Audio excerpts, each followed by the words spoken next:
Good evening. I'd like to call the January 2026 regular Planning Commission meeting to order. Please note this meeting is being hosted through live stream on the city website and by teleconference via Zoom. I'd like to remind the Planning Commissioners to have their microphones turned on in position so the audience can hear. Director Monique, may we have roll call, please? Commissioner Viramontes, Here. Commissioner Hill, Here. Vice Chair Worth, Here. Chair Beamstriffer, Here. And Commissioner Hill, welcome back. And when you do invocation flag salute, please. We'll do an invocation first.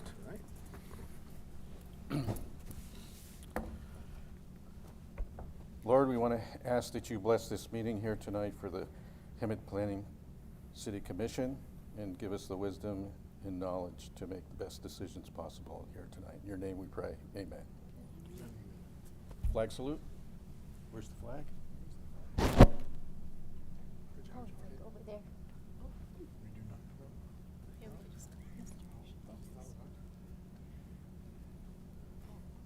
Stand by.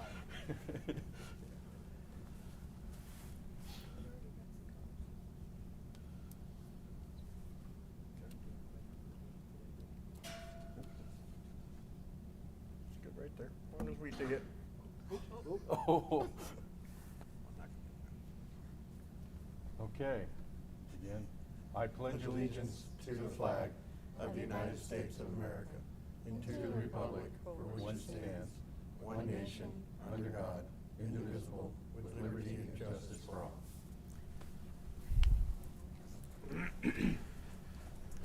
All right, agenda item number 4 is public comment period for items not on the agenda. Are there any members of the public present that would like to comment on an item not on the agenda?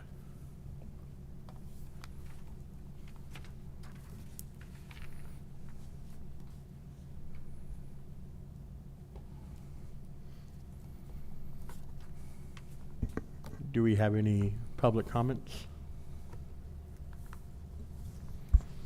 Chair, I do not see any member of the public requesting to speak. Okay, and no e-comments? There are no e-comments as well. Okay.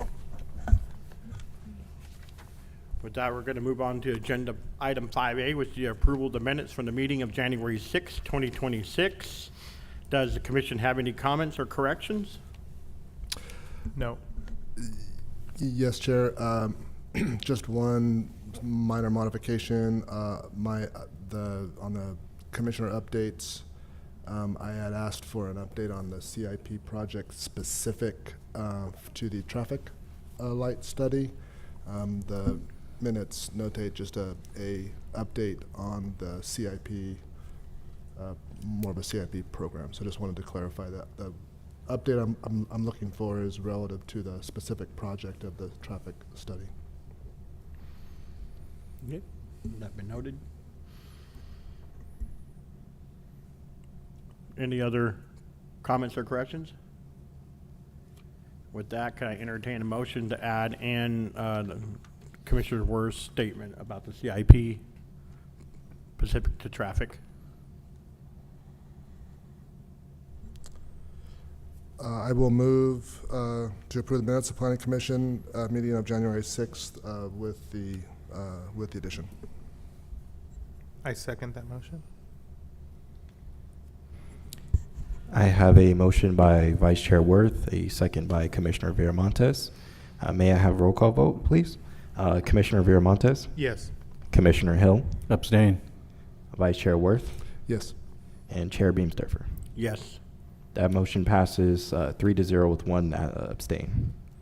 Okay, work study item 6A is a review of the draft art and public spaces program and ordinance. Can we get a report from staff, please? Assistant Planner Nathan Morin.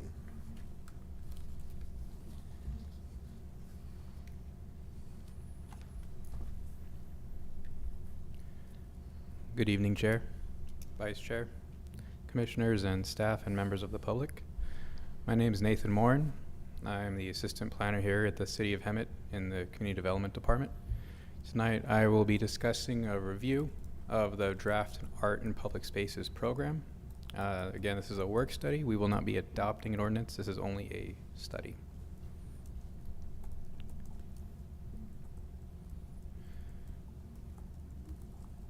This Art in Public Spaces program would assist the city in meeting its strategic plan integration goals, Goal 1, Goal 3, and Goal 4.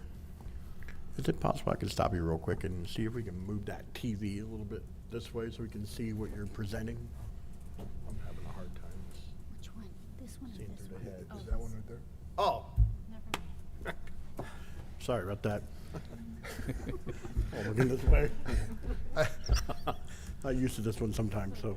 Well, it's a little awkward. My I mean, apologies. we're used to having you here right behind this. Yeah. It's nice having the screen a little closer to myself, too. Yeah. A lot's happened while you're gone. Okay. So we're not ignoring you, we're just looking here. Understood. So again, this proposed program would help the city in meeting its strategic plan integration goals, Goal 1, Goal 3, and Goal 4, which would be for quality of life, community engagement, and partnership and collaboration. The applicant for the city, for the program is the city initiated, and this would apply citywide for the city of Hemet. The authority of the Planning Commission this evening is to provide comments concerning the direction of the program, policies and processes for this future program that we will be taking back to you in a few weeks. So we're looking for any inputs, ideas, suggestions, things we should add, things we should remove, things of that nature.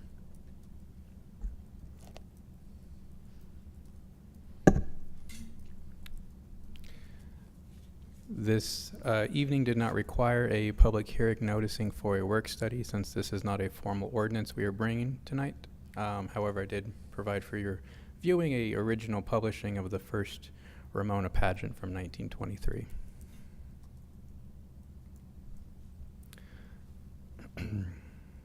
So a little background on this proposed program. The city is in the process of developing a art and public spaces program and ordinance.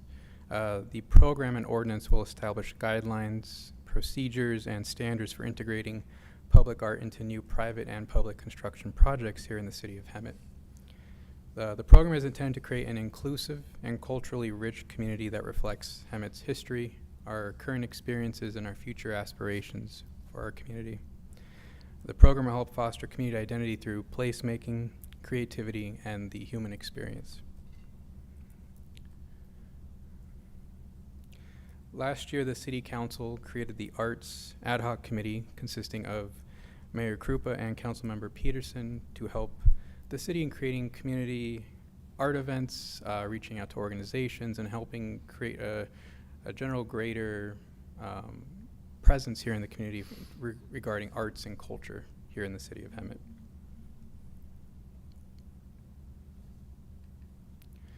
On July 17th, there was the Arts and Cultural Public Meeting, which took an inventory of our community assets here in the city of Hemet. I believe some of you were members of, or were attendees of this public meeting, giving your comments and ideas, and also helping us inventory this public meeting. The efforts of this public meeting were for us to apply for the California Cultural District Program of the California Arts Council, which would have helped designate us as an arts district. Only one of 10, I believe, are currently in the state. And I believe recently they adopted another 10, which now has 20. The result of this, however, did create the San Jacinto Valley Cultural Assets Map before you on the screen. And essentially what this did was took inventory of public arts, cultural practices, organizations, events, places, and trails here in the community. Public art, such as the one shown before you, is the statue called Second Star on the right, which is out front of Winco on the west end of the city, as well as the 9/11 mural at Station 1 here in the downtown as an example of public art. Cultural practices were the annual Ramona pageant as one. Fun fact, it was considered to be the state's oldest outdoor play and has been continuously having annual performances except for 1933 for the Great Depression, 1942 for World War II, and 2020 for the recent pandemic. Organizations taking inventory over organizations such as Black Voices of the Valley, the Diamond Valley Arts Council, the Hemet Heritage Foundation, and others. Events taken in inventory were the annual holiday parade, which has been happening for decades. Juneteenth, Dia de los Muertos, Boo at the Bowl, and the San Jacinto 4th of July parade, to name a few. Places of significance from this were places such as the Hemet Stock Farm, the Ramona Bowl Amphitheater, which, another fun fact, was adopted in 1993 as a California historic site, and also the Estudio Mansion in San Jacinto. As far as trails, if you look on the screen before you, there's a green dashed line kind of towards the north of the map there, kind of running mostly through San Jacinto and parts of the unincorporated parts of Hemet. That would be the Juan Bautista de Anza trail that spans over 1,200 miles as far as more than 300 miles south of the border and all the way up to San Francisco along the state. So these are just an example of our many cultural assets here in the community and pertaining to arts and culture. As I was mentioned before, the city has been working in partnership through the ad hoc Arts and Cultural Committee to work with local organizations such as Black Voices of the Valley. This past year, we had the second annual Juneteenth celebration at the Mary Henley Park. This past year, we had our third annual celebration of the Dia de los Muertos in the downtown Hemet, near the Hemet Library. As well, we had the Chalktober Art Festival that occurred for the third annual art festival, again around the Hemet Public Library, where artists came out, did street chalk art. There was live music, and there was also a private-public partnership with the Hemet Farmers Market, Hemet Downtown Farmers Market as well. To get into a little more detail now about the program. So these are the overall goals of the program that the city has set out for itself to obtain. Is to be enhanced livability and visual appeal here within the city, to also enliven our public places, making them more welcoming and engaging, foster deeper interactions with the places where people live, work, and visit, illuminate the community's diversity, history, and aspirations, and also to contribute to economic development by enriching the public realm with art and culture. So in order to continue growing arts and culture in the city of Hemet, the city is in the process of adopting this program. With tonight's, we will have your input on how this program could be shaped and further processed to ultimately be heard again in another public hearing.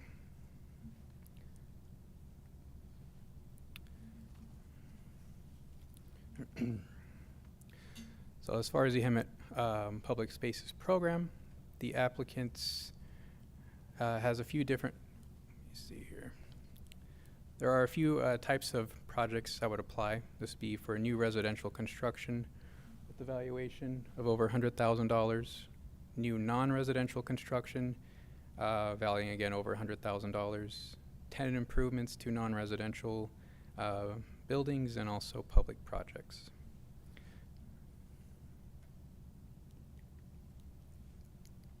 Some of the additional public projects that this program could apply to, however, at this point in time is not necessarily a requirement, but as an option, would be programs such as daycare facilities, public park projects, historic preservation or restoration, seismic retrofit or flood protection projects, as well as the maintenance of any existing building. For the non-residential developers, there are three options that would be available to a non-residential developer. Option one would be the installation of public art. That would be to install a permanent public art piece and enter a long-term maintenance agreement with the city. This agreement would require the developer and property owner and successors to maintain, repair, and replace the artwork as needed moving forward. There would also be an artist selection process where the applicant for the proposed development could also choose an artist directly, or they could also hire a consultant to help them select an artist as well. Option 2 would be for the donation of artwork. The developer could perhaps find a suitable art piece, work with a artist, and donate it to the city.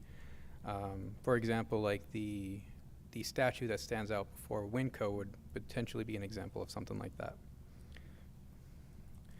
Option 3 would be to pay an in lieu fee. This would be for must be paid prior to building permit issuance, and it will be used by the City of Hemet for public art projects and programs.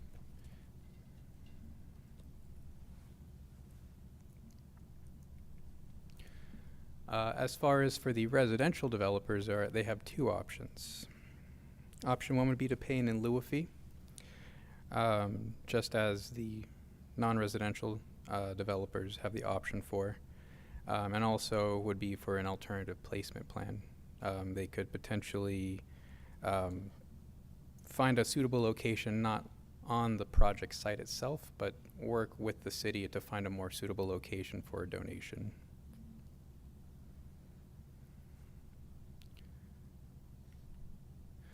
I'd like to point out here that we do have a proposed in lieu of fee percentage to the evaluation of work, where we are currently suggesting to do 0.25 for residential and 0.5 for non-residential.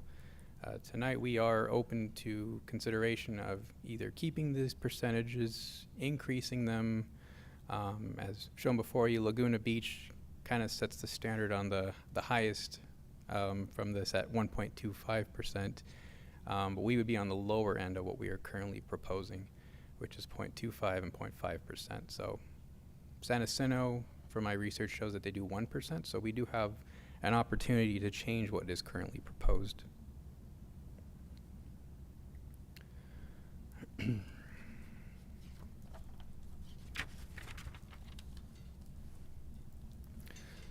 Some eligible placement locations for these art installations can vary.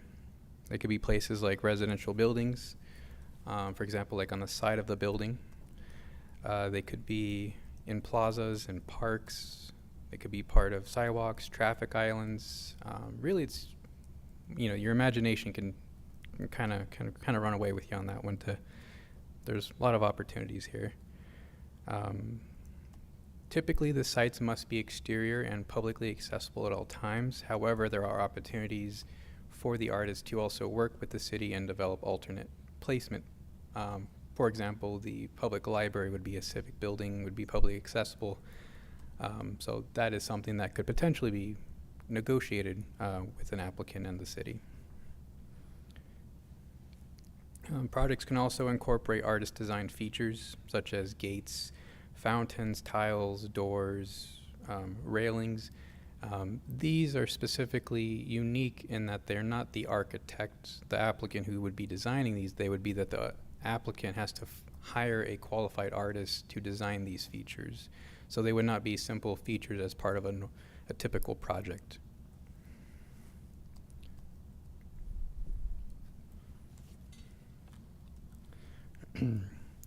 Some eligible public art components would be things such as sculptures, painted and mosaic murals, earthworks, glass, mosaics. Standard features could be things like gates, again, street lights, signage, etc.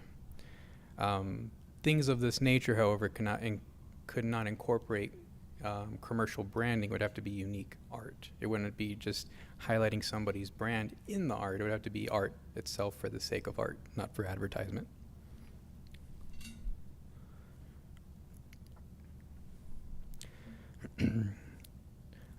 Some eligible artworks here include streetscapes, paving, lighting, benches, water features, landscape treatments.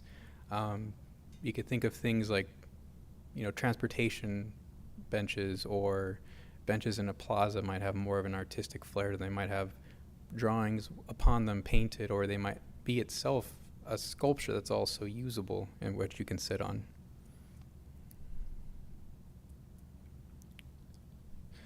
So just to reiterate, again, these are the 5 goals that the city is trying to achieve through this program. Ultimately, what we are trying to do is enrich the public space with more art, more culture, and tell the stories of the people that live here, the history, and the future goals and aspirations of the community, taking things into consideration such as creativity, placemaking, and art for the sake of art. But that's my presentation, and thank you. All right, thank you very much, Nathan. Does the staff have any questions for, the commission have any questions for staff? Yeah, I got a couple of questions here, Nathan. Thank you for that PowerPoint. So the art could be interactive, like a bench and things like that? Because I've been seeing some benches, and the city's not worried about, people sleeping on these art pieces. That would be a concern, Yeah. yes. But yes, bench pieces would be eligible artworks, yes. Okay. How many pieces of art is the city looking to incorporate? Like, I'm assuming, is there an approval process? Like, you have to, let's say it's a mural. Do these people have to submit what their ideas are of the mural, and then the city approves them, or they're just giving them free range? So there would be an approval process. Okay. Would be working with community development pretty closely, as well as the city manager's office. Again, depending on the option that they're choosing to work with, if we're talking art placement, they're going to have to provide renderings, 3D models, Okay. concepts before we even say, yes, you can place this art there, or yes, we agreed you to place this art specifically at this said location. Gotcha. So there will be a process. Okay. There will be a process including the determination of the valuation of work for the project itself, not related to the art project, but the actual construction project, which will then determine if it meets that $100,000 threshold or not. Gotcha. Okay. And how many pieces is the city looking to incorporate? Is there like a set numbers, like only 20 pieces or 15 pieces? When you Or s- like art? when you say pieces, do you mean of like the same art series repeated, or unique No, like pieces? let's say it's a fountain, a mural. Like how many things are we trying to incorporate in the city? To my knowledge, this program will be basically from the time it's adopted through the foreseeable future, and Oh, nice. and it will be project by project by project basis. Okay, so there's no limit. There's no limit. No. Okay, are we focusing more on Florida and like to the downtown, or are we trying to just do the whole city? I would say at first there is going to be a focus in the downtown Mhm. to kind of bring up the arts in the downtown core, but there is a interest to be citywide Okay. for this. Okay. And then my last thing. So, do we know how many organizations Okay, because I noticed on there, you said that you want to incorporate the people who live here.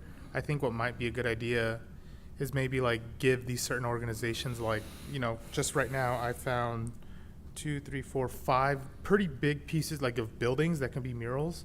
Like, what if we give the people who had the Juneteenth? Like, what if we give them a mural that they can do? Kind of allowing them priority over independent artists at first, if that makes sense. So it's like the organizations, I don't know, we have like American Legion, if we give them an opportunity to go do we give them priority, or I don't know what other organizations are here.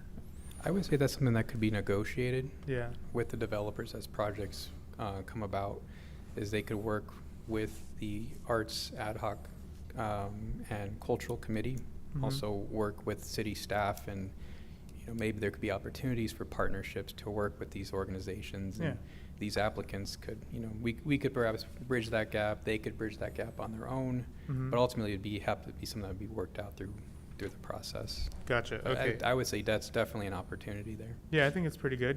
They live here. If their organization is in Hemet, it'd be nice to kind of let them, have an artistic take on, a side of a building that's been just white for 25 years. It'd be kind of cool. And they're all in Florida, the 6 things that I found.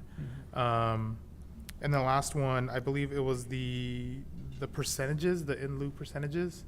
In the staff report, you mentioned that Riverside was the like the Mecca, the city of art and of or whatever it was called, and they do 1%. So does San Jacinto. So I say we raise it to 1% instead of 0.25. We So that's my take on that. certainly have that opportunity. All right, no further questions for me. Nathan, I have a couple questions and concerns and maybe comments. Are you thinking of a theme? Because I think a theme to this would help out a lot. Maybe something like if the artwork comes across, it should be something that represents the historical, heritage of the city. Something like that. I mean, it's just an idea. Yeah. And then the question I have is the residential thing. I don't quite understand how this works. If I'm a resident and I want to participate in this, for example, if I wanted to bring in a statue, I pay for the statue and then there's a shared cost with the city? Is that how it works? There would be a maintenance agreement required with the city regarding the donation. There Okay. would be, details to work through ultimately to figure out what that looks like. We're still really along in the early stages of this type of program. But Okay, so if I purchase that as a resident and I donate it to the city, then the city enters into a maintenance agreement and takes care of it from that point on. potentially, Okay. Potentially. because it could also be that there is a agreement with the property owner to maintain it, that the city is also a co-signer of stating that you as property owner are now responsible for this piece of art to maintain it and to maintain it on a schedule so that it maintains a good state of repair. Okay, but it's not on my property. Let's say it's installed on the city property. It's donated to the city puts it on city property. You're considering it still my property as a resident? Being on public property, that would be a little bit different there. I wouldn't necessarily say it's your property. It's your gift Right. to the city. And yes, the city would potentially be the one responsible for maintaining it. Okay. All right, so the resident buys it, they donate it to the city pretty much installs it on city property, it's taken over by the city. Yes. Okay, And in lieu of fee, the Arts and Public Places Fund would also help fund some of these types of, these artwork donations to maintain them as well. okay, so what's the 1% for? 1% would be for if, say, there's a large development on a vacant lot, and the project is going to cost several hundreds of thousands of dollars, or at least $100,000. With that threshold met, now there's an applicable fee that's going to be required to be paid of a 1% total valuation of the cost of work. So if, say, the job costs $500,000, then it's going to be 1% of that valuation that they have to either donate through in lieu of fee, or they can do an artwork donation. And that's the resident or a corporate Correct. entity? Typically, residential will be like your large residential developers like Lennar, Right. Pulte, something of that sort. But Okay. this would more so less apply to a single residential development, but it potentially can. Are we talking like something like a park? A park would be something that would be potentially eligible, yes. Okay. All right, so the developer puts a park in, it's $500,000 to do this. They're required to give the city 1%. They're donating the land, but they are required to give 1% of the cost of building the park. Correct. Oh. And the city would bear the rest of the cost to construct the park. To my understanding, yes, I believe that would. Okay. All right. Thank you, Nathan. I have a few, but I'd like to wait until after public comment, just in case, just to get some additional perspective.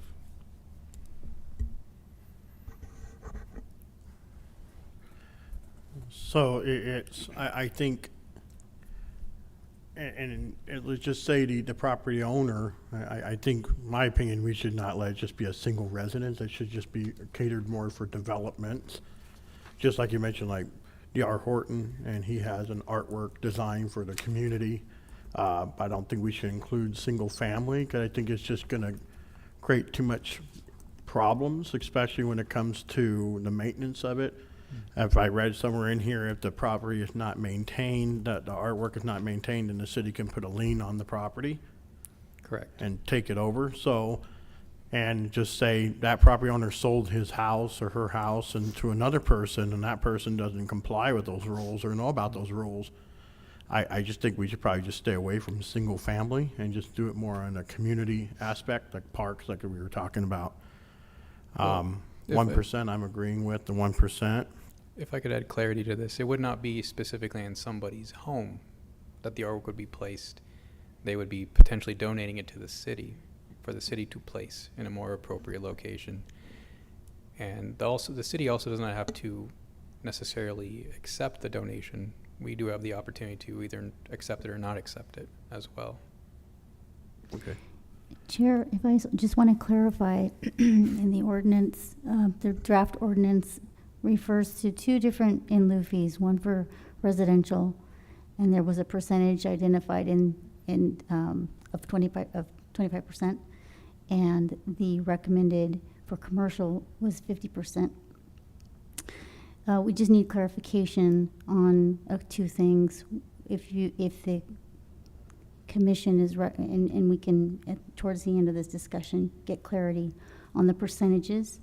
And the in lieu fee is applied to new construction at the time of building permit issuance to help fund. So a single family home that's a brand new home that's built, they would be charged or assessed the in lieu fee to support art in the community, which is common in many communities, and it's a very small percentage of the valuation of their home build. That's an option, or we can clarify into the ordinance that it would only be for subdivisions, such as large tract homes, applied to the home builder, for them to do. We could do a percentage of the total build. However, it's based on the valuation of the project. So we would also need to understand if we are basing it on the valuation of a large tract development, for example, 100 units, we would need to clarify how we are assessing that in lieu fee. If And the- typically it's by lot, by home. If they want to do some type of art culture there. It's not necessarily that they have to build art within the subdivision. It's actually a fee that's assessed at building permit issuance that goes into a specific account that is allocated and earmarked for the support of art and culture in the city for art programs, art installations. There's a variety of potential uses to support an art community. So I think taxing the developer and not the home buyer would be the best decision on that. But somebody's got to pay for it. But in the end, the home buyer's already paying a lot of taxes, and so is the developer, but I think the developer should be paying for that. I like the idea of painting the power station utility boxes. I've seen a lot of cities do that with the fire hydrants and things like that. One thing I did see in the projector here is mentioning hologram when it comes to some of the art ideas, the hologram things. I love them, but I don't think they should be on any main streets, because that's just a detergent for a driver to look at the hologram, and it could cause an accident if something's moving like that. So, and I mean, somewhere in the park or something, that'd be cool, but not on any main street where people are driving. Let's see here. What are the ones? 1%. Another thing too, that I know some materials are combustible, and I just think we also have to be careful in high fire zones if there can be any artwork there or whatever cultural thing they want to do, that we want to make sure there's no combustible materials in the high fire zones. I'm glad you bring that up. Part of our draft ordinance already mentions that You wouldn't necessarily want to put something in a high fire severity zone that would be potentially flammable, or and you'd also want to have installation of, plastic, pieces for perhaps that are also, UV resistant. So that is also included within the ordinance to consider things such as that. Perfect. And who gets to vote on all this? The ad hoc committees every time that comes through, planning, council? So my understanding of this is the ad hoc committee would be kind of working more behind the scenes, trying to make partnerships, work with artists. Ultimately, be the planning commission would be the determining body, but it would be to make a recommendation to city council to adopt it. Okay. I think that's it for me. Any other questions for staff? Yeah, I have a go back. Sure. So Nathan, if I'm an artist, okay, and I have an idea of a mural that I basically want to put on the side of a building, do I get a hold of this committee? Do I put a rendering together and submit it? And as an artist, am I supposed to donate this? Am I getting paid to do this as an artist? How does that work for the artist? Well, these are processes that we're still developing, application processes for, but ultimately be through community development. And then once community development has worked, there'd also be city manager be working with this, the arts and ad hoc committee be working this, yourselves and the planning commission and the city council. So an artist could not necessarily just come say, hey, I want to put this art here. There would have to be a process, and that process is still something we're still creating in real time. Okay. But is there an application for the artist, or Not yet.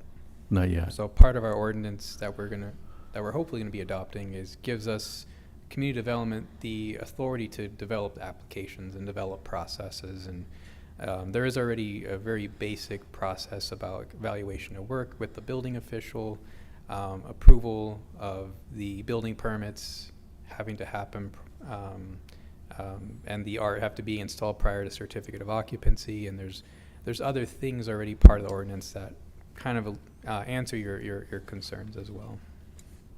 Okay. In the application, is there a time frame?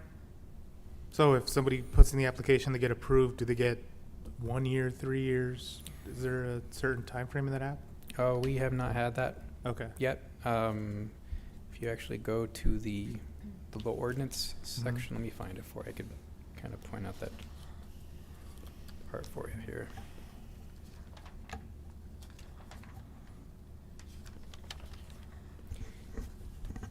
If you go to page 25, where it says administrative guidelines, it talks about, I would say, B4, it says application submittal forms, standardized forms for the preliminary and final art plans. This section essentially grants authority for the city to start developing applications and developing processes and timelines of this. Gotcha. Is that page 25 of the draft resolution or 25 of the staff report? 25 of the draft resolution, or the program, City of Hemet Art and Public Spaces Program Guidelines and Overview, the attached document. Okay, thank you.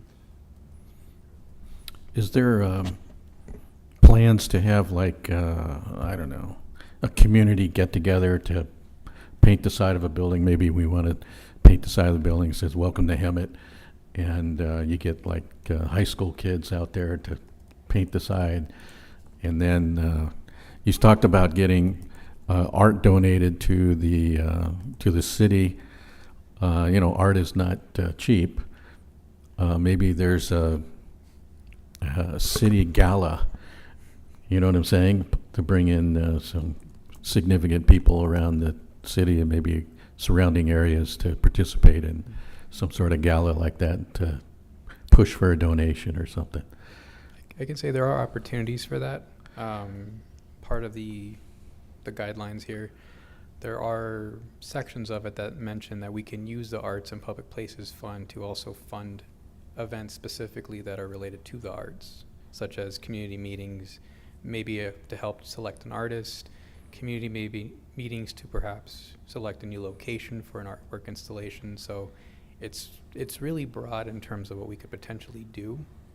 with the funds, as long as the funds are specifically used to fund public art or even organizations, up to 15% to be used for like community events, like for example, like Juneteenth or Dia de los Muertos. We could use the Arts and Public Places Fund to fund things, kind of what you're referring to. Okay, thank you. Mhm. Sounds like a good program. Thank you, Nathan. For you. Any other questions for staff? Okay. Thank you very much. We're Thank going to you. go ahead and open this up to public comment. Let me go ahead. And with that, we're going to open up the public comment. Is there anybody here that would like to make a public comment about this item? Nope. Any e-comments?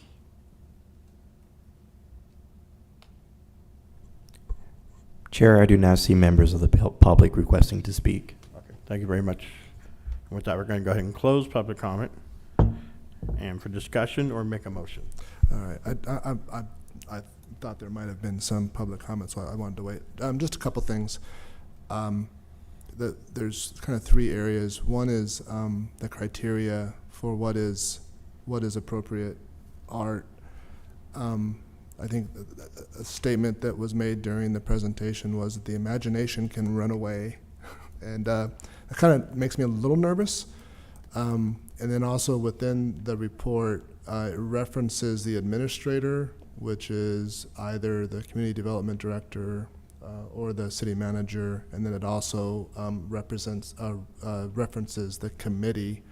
But I don't see where it references the planning commission, and I think it's probably would be prudent to, as we're developing this program, that we put in some sort of a mechanism by which to ensure that, to Commissioner Hill's point, that whatever is being selected as art is representative of the valley, the heritage, and what the public and the residents see as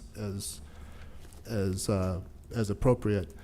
While I personally think that our current planning director would be a great judge of all art that comes through here, there could be potentially some variation to that in the future.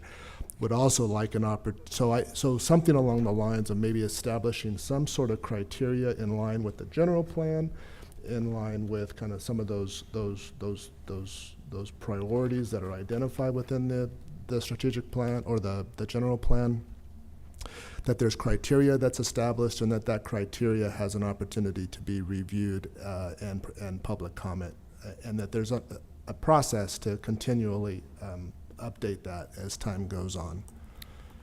Vice Chair Worth, Yes. if I may. If you go to the Program Guidelines and Overview, page 20, the attached document, if you go to what would be XX-09, Submittal Review and Approval Process, and you go to B.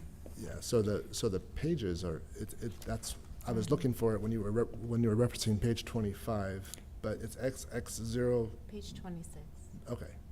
Thank you. I was Yeah, wondering. the pages got a little Yeah. wonky on the upload. Okay. So if you go to chapter 9, it does talk about under B2 for committee review, it puts in parentheses planning commission, stating the planning Oh, commission great. acting as the Arts and Public Places Committee shall review the proposed public art plans for aesthetic compatibility with the surrounding environment and consistency with the city's design goals. Thank you. No, I missed that.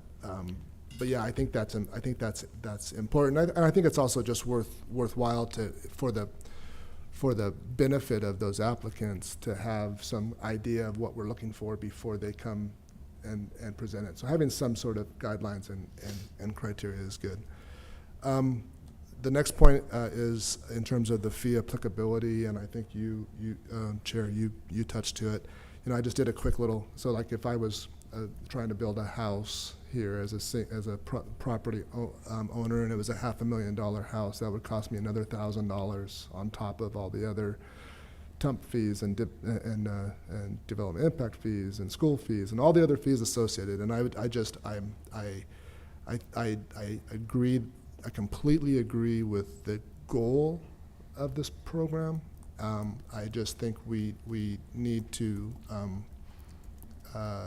be very cautious as we develop it, implement it, and I agree that that those that are coming in to essentially make a profit, if you will, in terms of development, can contribute to the benefit to the community in terms of art. So I would be in favor of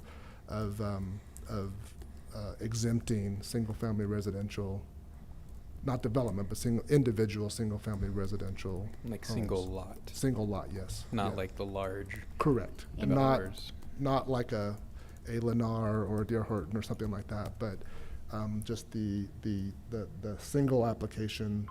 I'm going to come build a spec house, or I'm going to build my dream house. I'm already maybe a member of the community. Why should I be having another fee on top of that? I just think that's. I'm not necessarily doing it for profit. I'm doing it because I'm trying to build my own house. I would be in favor in exempting that. And then also, I don't know exactly if I'm in favor of bumping it up to 1% right off the bat. I think it would be good to get it in place, get it going, and maybe look at what those fees are or what the revenue is relative to what the goals are, and have some level of, hey, does the squeeze result in enough juice, kind of a thing. And just to kind of answer your question a little bit, or your concerns, XX-05, the in lieu fee adoption, does state that there is the ability to also adjust this percentage in the fees as the city sees fit to also stay competitive with, current rates, or maybe as the rates change, maybe we need to increase, or we can. So there's still that room for that. Right. I would agree with this, with the current, what's being proposed now, starting off at a lower amount and then ramping it up if need be in the future with the benefit of having some successes.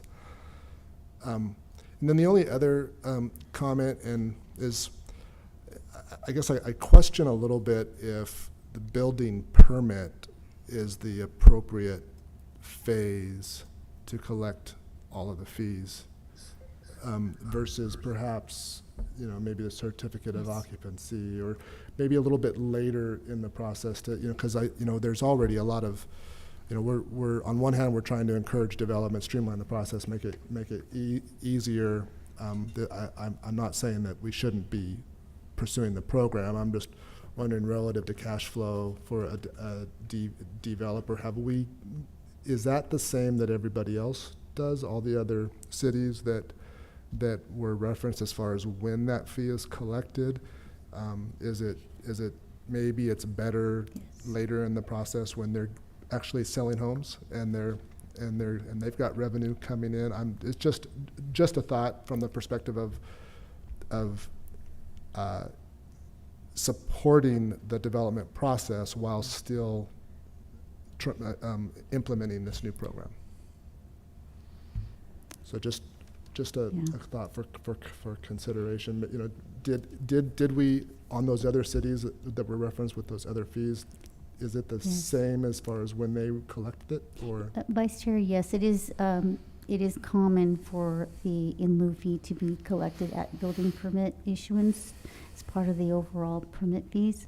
At the back end of it, when homes are for sale, unless we have something in place to be able to collect that, it could be challenging from a logistics perspective in a building department to collect that fee after they're already building homes, and so that could be challenging.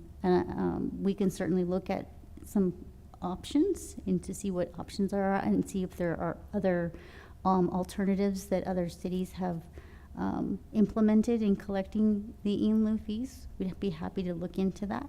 But traditionally, it is through the building permit issuance process. Yeah, and I guess that's the main point is since this is already a pretty well-established program in other cities, to see get some feedback on what works, what doesn't work, lessons learned kind of a thing as far as the actual implementation of it, so. Yeah, seems like that would be an administrative nightmare.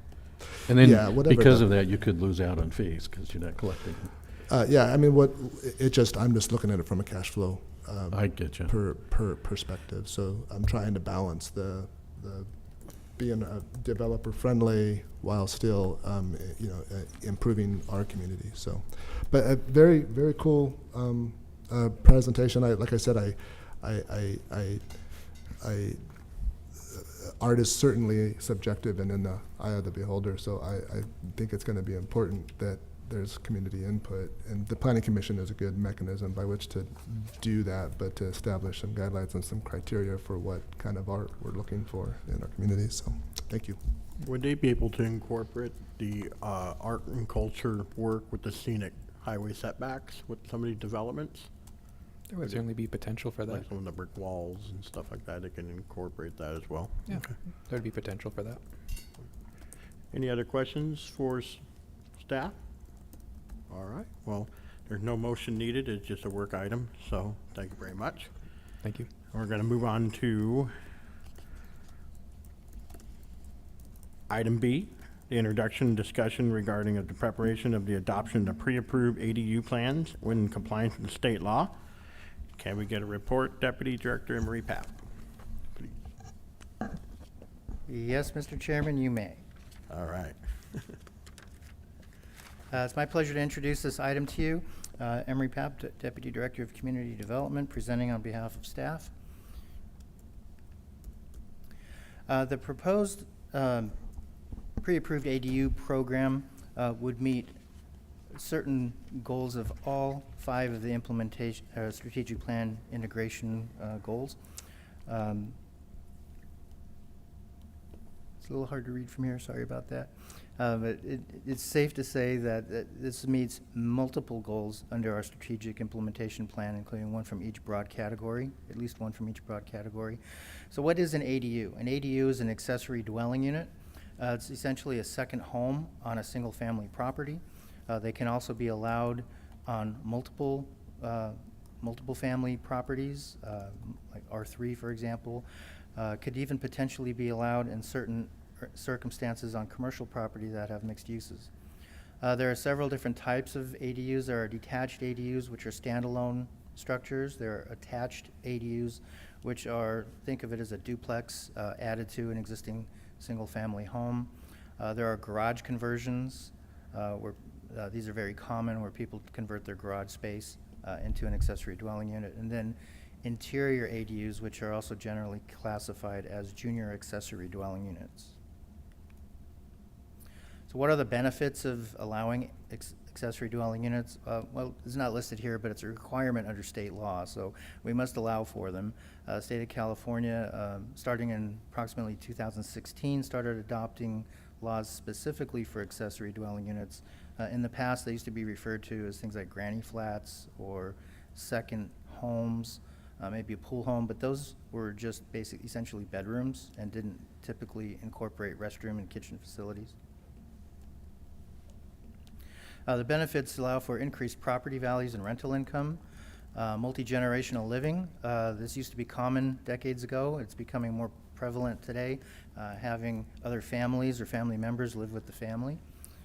It increases the housing supply in California. It increases the number of affordable units, and it increases sustainability in the community for affordable housing options. California ADU laws and regulations. This is a lengthy list. I'm not going to go through all of these in great detail, but starting in 2016, we saw the early adoption of multiple ADU legislation come through the governor's desk, including Senate Bill 1069 and Assembly Bill 22. Boy, it's far away. 2299. Further, in 2019, some of these laws were revised and some of them were revamped, and we had a few new ones. Many of these laws estimated things like the the minimum number of requirements for ADUs. It changed the number of units that were potentially allowed on a property.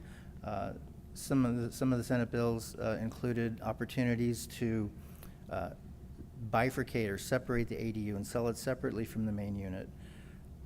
There's quite a few of these I want to go through briefly, just discuss. These are also included in length in the staff report that was attached to this report for the proposed ordinance, which is the repeal and replace for the current City of Hemet Municipal Code ADU ordinance. There's a very good history there, so I don't want to go through all this. I'm just putting it here for the public that's reviewing the agenda.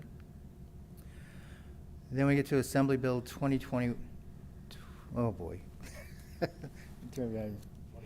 2221, thank you. I wasn't anticipating being so far away from the monitor. This sets some of the development criteria, reset some of the development criteria for ADUs. It changed things like height limits and things of that nature. Then Senate Bill 897 also changed the objective standards, once again, primarily increases in height. Then we get to Assembly Bill 1033. There was a whole host of changes, again, to the accessory dwelling unit laws. They're all identified here. Primarily, it prevented HOAs from not allowing ADUs or providing, allowing for CC&Rs to prevent ADUs from occurring on properties. Senate Bill 976 introduced additional changes and regulations. These removed the requirement for the property owner to reside on either the main home or the ADU, that they could both be rented out. And then Assembly Bill 1332. This is the main impetus of what we're discussing today. Under AB 1332, the City of Hemet, along with every other California jurisdiction, is required to have pre-approved ADU plans available to the public at no cost. These are required to be on the city's website. The bill was signed in 2023 and it went into effect on January 1st, 2025. So we are a little bit behind the 8 ball on implementing this. Part of the reason for that is since this bill went into effect, the City of Hemet had a dramatic shortage of staff available to work on this, as well as lack of funding. There are grant funds that were available for programs like this. The city did not receive any of those grant funds. And we are coming up on our general plan annual report to identify our success stories in implementing the housing element. That report will be due to HCD in April of this year. It's our intention to move this along rapidly to try to come into compliance as quickly as we can and to demonstrate to HCD that we are making a real effort to make this happen. Some of the things that might allow us to do that in the interim are that under the state law, specifically under AB 1332, City of Hemet is allowed to use other cities' plans for pre-adopted, pre-approved ADUs. We must ask their permission first, but we are allowed to use them, put them on our website for the public to use. In addition to that, any accessory dwelling units that have already been approved in the City of Hemet, so they've already been reviewed for structural calculations, for Title 24 calculations, any of those plans can and should be placed on the city's website unless the owner of those plans specifically requests that we do not put them on the website. So we have some work to do ahead of us. And what we were trying to do here is to go through some basic design standards for you. Many of these were, I believe, were also in the draft ordinance that you reviewed before. I will go through some of those, and then we'll go through what some other jurisdictions have accomplished. So under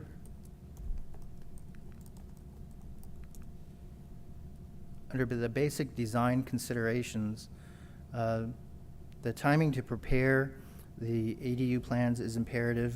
As I've stated, we're kind of behind the times on getting that accomplished.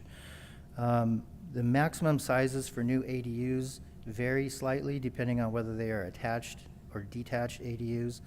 An attached ADU could be a maximum of 50% of the main structure. So if you had a 1,000 square foot single family home and you wanted to construct an attached ADU, currently under the state guidelines and the city's proposal for the new ordinance, the maximum attached ADU size would be 500 square feet. There is nothing, however, in state law that prevents the city council from adopting an ordinance that is less restrictive, meaning we could allow for a larger attached accessory dwelling unit. That could be in excess of 50%, but that's not counter to state law. That's just the default state law. So there might be opportunities to do that. As far as detached ADUs are concerned, some of the basic guidelines is they must be at least 10 feet, separated by 10 feet from the main structure. They must be at least 4 feet from the property lines. However, under the building code, if they are less than 5 feet from the property line, they have to provide firewall separations, and there would normally no window or door openings within 5 feet of the property line unless those doors and windows are at least 1 hour fire rated. In terms of overall maximum size, I covered that. The minimum size would be an efficiency unit, which is identified under state law, and it's also identified in our proposed repeal and replaced ADU ordinance. Typically, they range anywhere from 150 to 350 square feet as an efficiency unit. I don't recall off the top of my head what we've established it at, but I believe it's in the neighborhood of 260 square feet. Some other basic design considerations are the setbacks. Under state law, they must be no closer to the property line than 4 feet. However, once again, the city has the authority and the ability to lessen that setback. It could be a 0 lot line setback. Our current zoning ordinance doesn't allow for that, but that is something that could potentially happen. Under the state law, the way it's set up, for ADU to be closer to the property line than 4 feet, again, it would have to have firewall separation and comply with California Building Code and Fire Code for a building that is less than 3 feet from the property line. Part of the reason for this is doors require a landing on the exterior. So if you have an exterior door that opens outward and your building is less than 3 feet from the property line, you're going to be opening your door onto somebody else's property.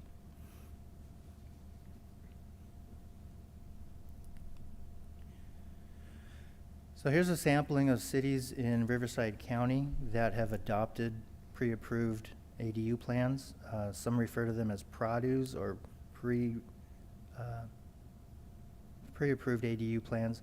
I'd like for us to possibly try to come up with some sort of creative acronym for this, but in the meantime, the working title is Pre-Approved Accessory Dwelling Unit Plans. Staff's intent by including these, I don't know if you had an opportunity to click on the links and view what some of the other cities in Riverside County has done. It was not our intention to wow you with graphics today. It was more of our intention to get your ideas and feedback on the sizes of accessory dwelling units, perhaps the architectural styles you'd like to see. We cannot currently compel the owner of an accessory dwelling unit to make it resemble their existing home. We would prefer for that to happen, and we can ask for that to happen. But by having pre-approved plans, one of the things that we can do is that the pre-approved plans could have notations that the colors and materials are to match the existing structure, or they can select from several different architectural styles and color palettes that are pre-approved. So just a quick sampling here of what some other jurisdictions have adopted. These are sort of renderings of accessory dwelling units that the city of Menifee has adopted. They're contemporary style architecture.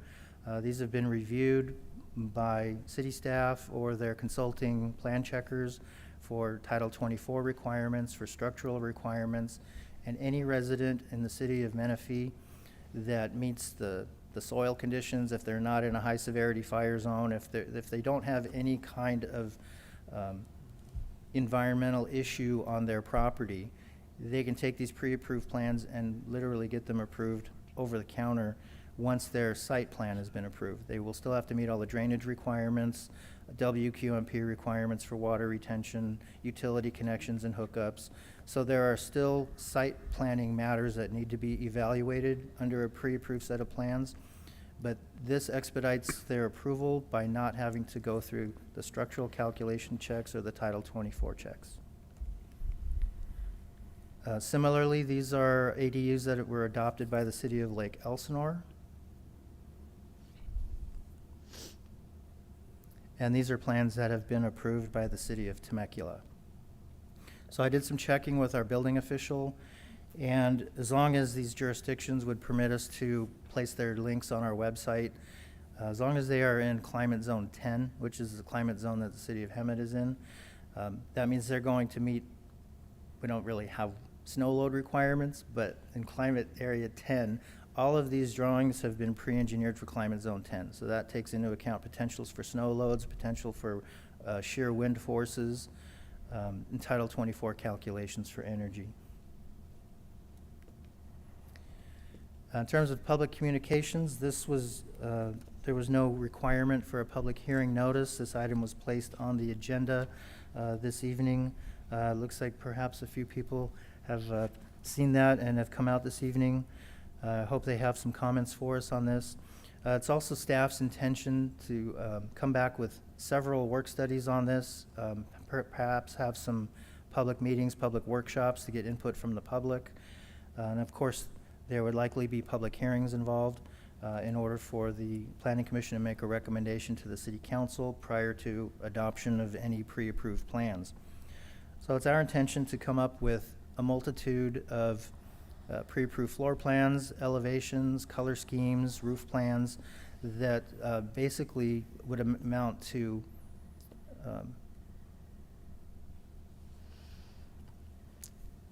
modular type units. You could pick and choose.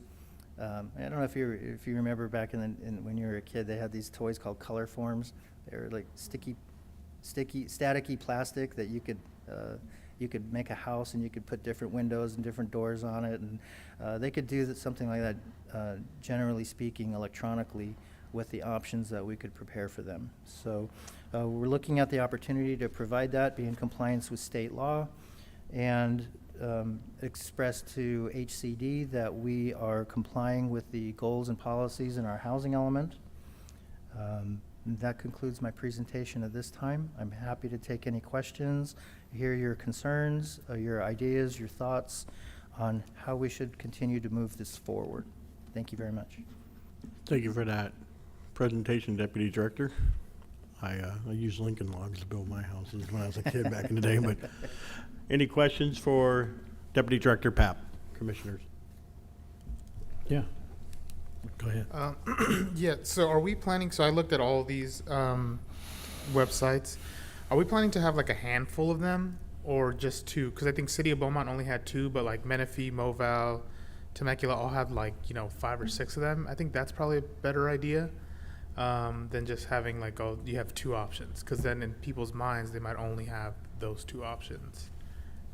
I agree. It would Yeah. be, I believe the intention would be to have a multitude, maybe 2 studios, 2 Yes. 1 bedrooms, 2 bedrooms, 2 3 bedrooms, maybe possibly more. It does get costly to prepare that many sets of plans. We're hopeful that we can either do it in-house or borrow steel plans from other jurisdictions. We have a lot of options available to us, so we're just wanting to hear your ideas on implementation. As I stated, we want to try to move this forward as quickly as possible. Our general plan APR report is due to HCD in April. I don't believe we'll be completed by then, but if we've shown substantial progress in the process, then I believe that will satisfy HCD. Gotcha, okay. I mean, yeah, I would love to see, more than one. And then I was looking at, like, when you click on the home improvement plans, it says, like, color the windows, color that. Maybe a box that says match home. Because it's Yes. like tan, white, gray, or whatever. It's like, you know, I think there's an other. Maybe just say, oh, the colors are going to match the home, even though that might not be the goal, but that's kind of the way we want to push it. I feel like if that box is an option, people might say, okay, maybe we should just match the home, you know, planting the seed, so to speak. Other than that, I don't have much now. You good? Yep. Emery, I gotta hand it to you. You're looking for an acronym, pre-approved ADU plans, PAAP, PAP? Way to go. I'm not going to say the thought didn't cross my mind. I missed that. I mean, it sounds great. I think we need to get, I think you've covered it pretty well. I don't see any reason to stop anything that you've really put out there. You did catch me at the end, though, on this virtual modular option that's on the website. Is that something available to the public to help them plan their ADUs? Not currently. It's kind of a grandiose vision to see if we could even make it happen. There are GIS platforms out there that we might be able to use to accomplish something like that. One of them is referred to as storyboards, Yeah. where you can visually assemble things like that. It's possible. It takes time and money. With the lack of potential funds, it'd take more time, but it's something that it theoretically could be completed by staff. It's just finding the time to do it. Yeah. So if we could somehow get grant monies for something like that, that would assist us dramatically. I'm not aware of anyone else doing it currently. Mm. It is possible, especially with some AI tools that are out there. Sure. So I always like to think outside the box, and then Monique has to reel me back in. Yeah, well, digital engineering is becoming popular. Absolutely. Yeah. As far as the laws go and going up and beyond the laws, I don't see any need to do that. I think Sacramento will probably do that for us anyway. So I'm good the way you've presented it. Thank you, sir. Yep. I think this is cool. It would have made it a lot easier years ago when I did one at my house. I like your grandiose vision. I mean, you can go onto Amazon and you can like visualize a piece of furniture in your house and stuff. So why not be able to do the same thing with the house? Yes. That'd be kind of cool. I would like to point out that there are also tools available on the internet currently where you can sort of electronically design your own plans, and then people might submit them and say, here's my plans that were done by a professional engineer. They can do that. The problem is they're not technically pre-approved, so they haven't been evaluated by the city staff or the city plan checkers for structural calculations, for Title 24 energy calculations, for fire sprinklers. So it's essentially going to have to go through a whole new plan check. Sure. So if we have these pre-approved plans, it makes things a lot quicker. Yeah, I'm just visualizing that. To your point, that someone can go through all of these visual or these pre-approved, select one, and say, how would that look on my property? How about, and like have opportunities to lay it out in different locations, yes. within the requirements, of course. One thought, kind of as we move forward, and beg, borrowing, stealing, copying, pasting, whatever the case is maybe, to kind of as we're having those conversations, is maybe getting some feedback from the different cities on what are the most popular, what works, what are they happy with, what are they not happy with. That might help us kind of narrow down the list of ones that we want to bring on board. And then the only other comment is I personally would be for on new construction detached, where applicable, and more in the rural areas of the city, of possibly increasing that beyond the minimum of 1,200 square feet. Not necessarily from a pre-approved perspective, but if somebody had a larger lot, had room for it, it met the requirements elsewise in terms of setbacks and those types of things. to, maybe provide a little bit more space. A three-bedroom house under 1,200 square feet is a small house, and if the goals are generational living and those types of things, you maybe want to have a little bit more space. So I'd be in favor of something higher than that where appropriate, maybe on a case-by-case basis, but at least providing that as an opportunity for an applicant. Understood. We would then have to create or develop criteria to when, in what circumstance would that be allowable and acceptable, and then what would be the limits? So we would have to codify those things. So we would seek your guidance on that at future meetings. Yeah, absolutely. Yeah, that's somewhat subjective too.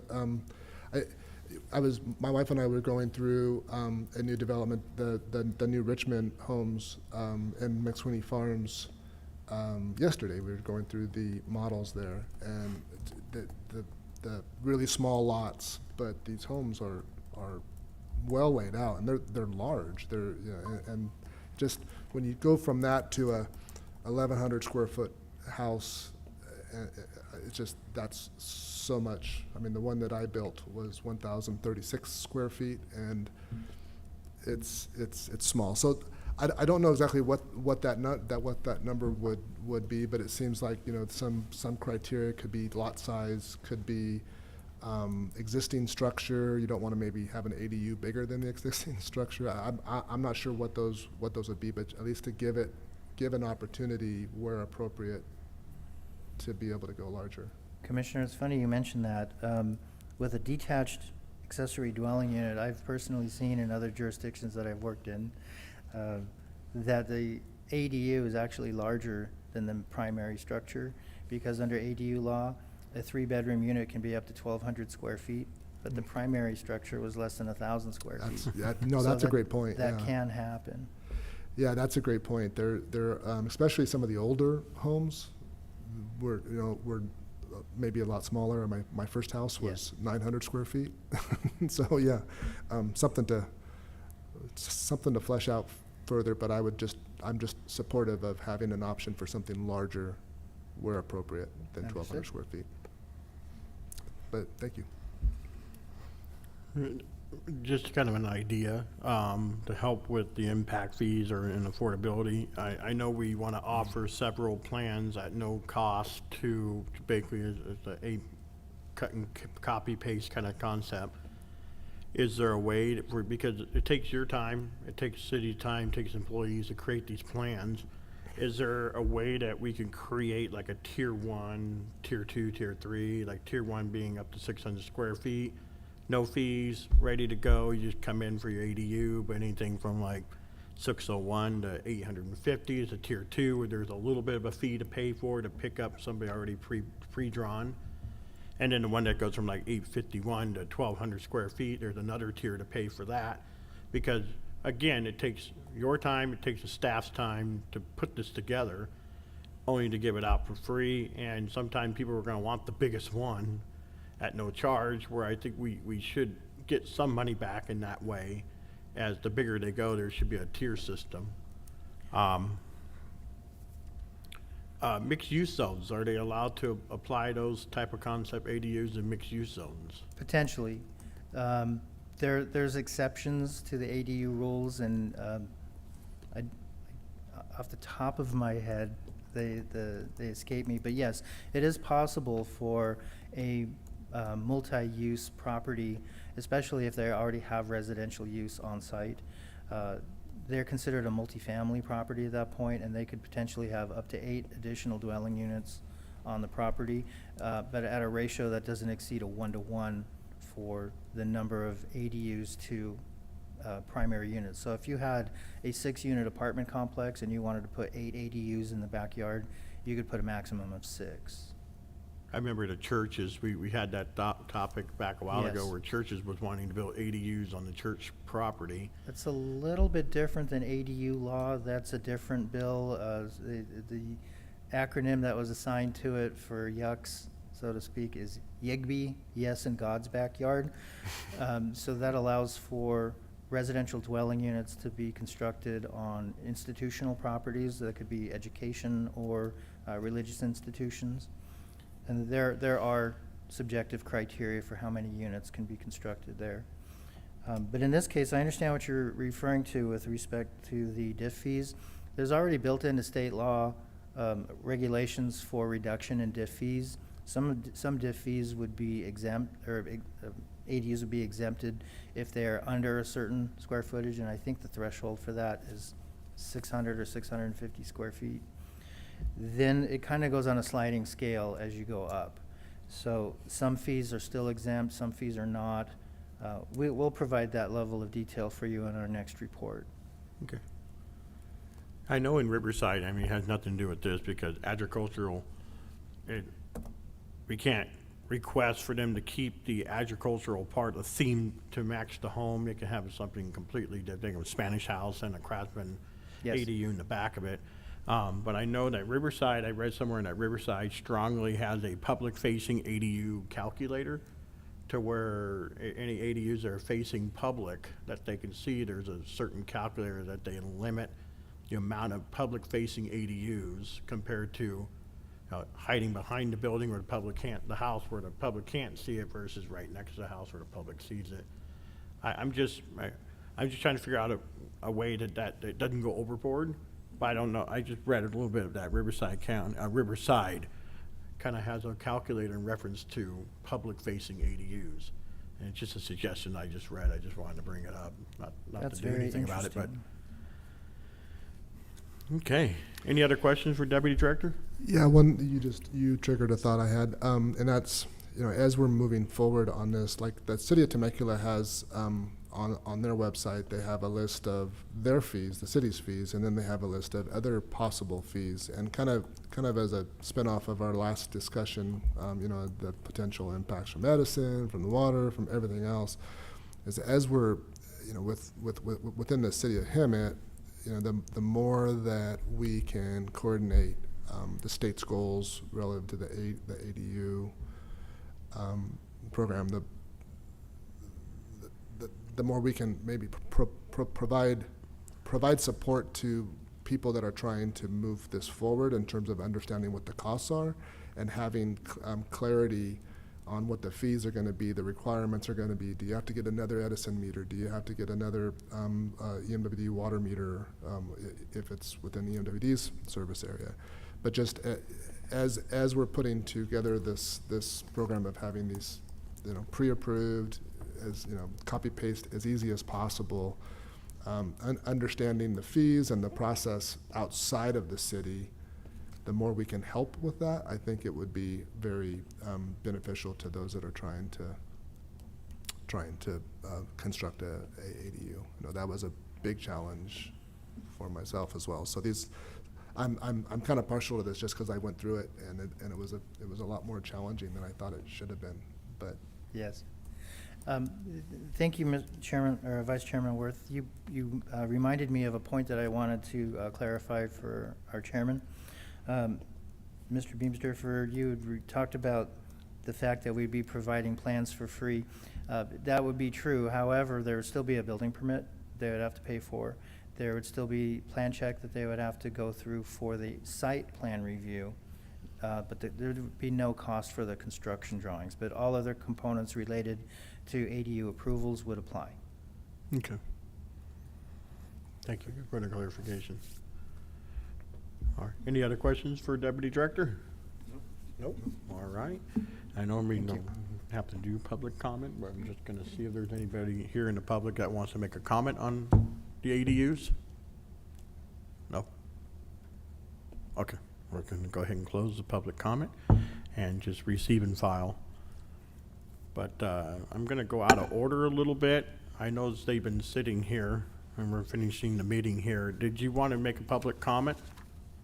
With regards to ADU or with regards to? Anything not on the agenda? If you do, you can approach the podium. I know you've been here before, so I don't Right. know if you have something to say. Yeah, I'm here about the grant application. Oh, grant application? That's a public comment. He can make a public comment on that? Well, we could do that. We should have not on the agenda, but he can Okay. ask, he can make a comment on it. We not be able to have a response. Yeah, we already passed that, and you just got here when we were doing that, so I'm gonna go ahead and open up public comment, so allow you to approach the podium and say what you'd like to say.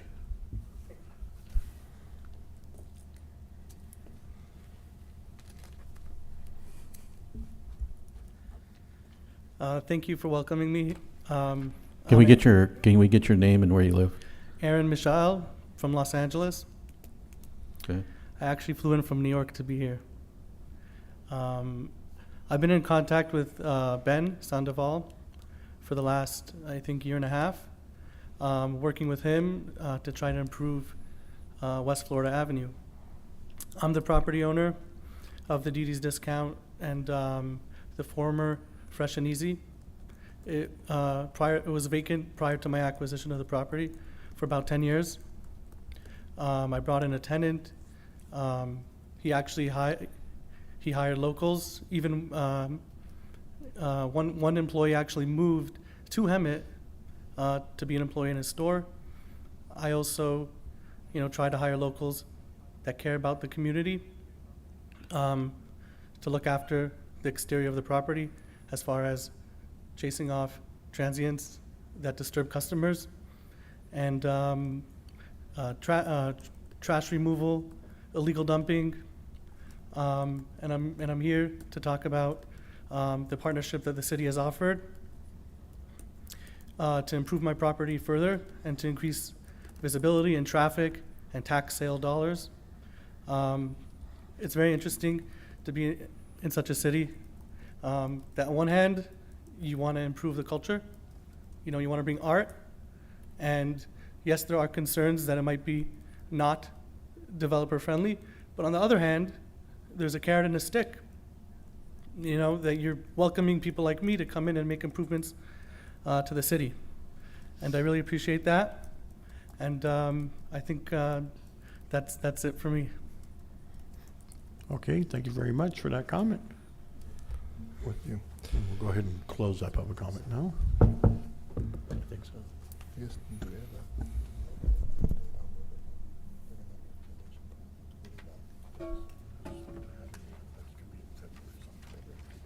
We can bring that. Okay. And with that, we're going to go ahead and move on to item 7A, the city attorney reports. Thank you, Chair. Nothing to report. Thank you very much, Leila Sawari. And now 7B for community development reports. Thank you, Chair. I just wanted to announce that today was the first day of our administrative assistant's first day on the job. She is our new Karina, so we will be bringing her here. You may have already met her, but she will be assisting the Planning Commission in the next month or so. So we're really excited to have someone here now to relieve Jordan from his extra duties. So thank you. That's all I have. You're doing good, Jordan. And that's it. Okay. 7C, future agenda items. Future agenda items include the economic development grant programs, which will be presented by our economic development director, the Weston Park redesign, the Simpson Elevate modernization plan, which is would be coming forward in the near future, Cost and Square development, a tentative track map 38979 for Valle de los Tres Cerritos, the Riverside Transit Agency Wentworth facility, the establishment of the pro-housing designation. We are currently working with WRCOG right now. They are assessing the city of Hemet for qualifying the city for the pro-housing designation, as well as the 2025 General Plan Annual Progress Report. All right, got a lot coming up. And last, Planning Commission reports. Director Monique. Commissioner Viramontes, I have nothing to report. Commissioner Hill, Thank you. I have nothing to report, but it's good to be back. Thanks. thank you. Vice Chair Worth, I did want to report that I met with Mr. Edsall's, and I'm trying to remember the name of the gentleman, and I forget it, I apologize, but the developer that owns the property on Sanderson, south of Acacia. So we had a good discussion. I appreciated the opportunity to meet and solicit some input from the planning, from one of the planning commissioners. So just wanted to report that. And then also to your comment, I believe we have it's identified on the future agenda items, but the recommendations from the subcommittee is coming to the full commission February. in February. So Next month.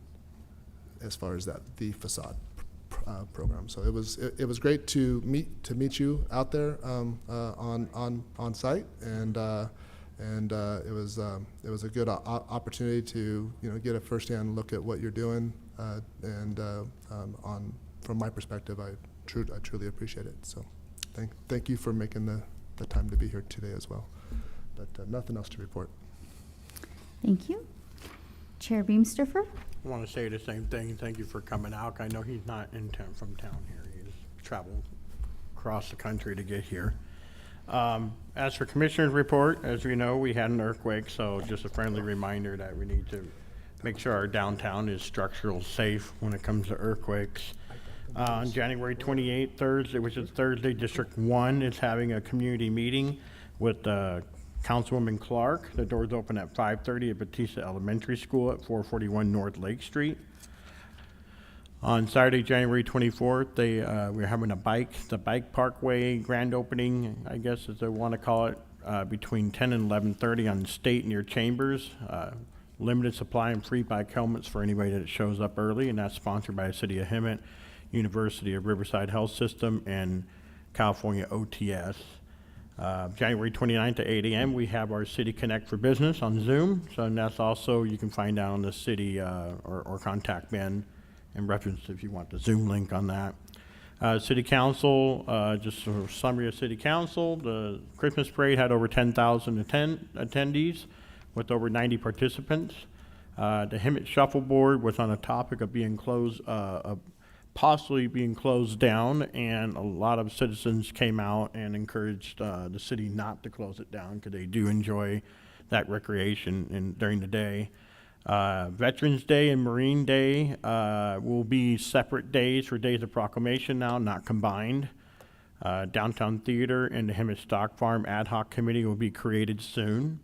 And then the Carlton Steakhouse is going to be, looks like they're moving from the south side of Harbor to North Harvard Street. So, and they approved to move the grant money to that location because it's still the same restaurant. It's still in the downtown area that they wanted.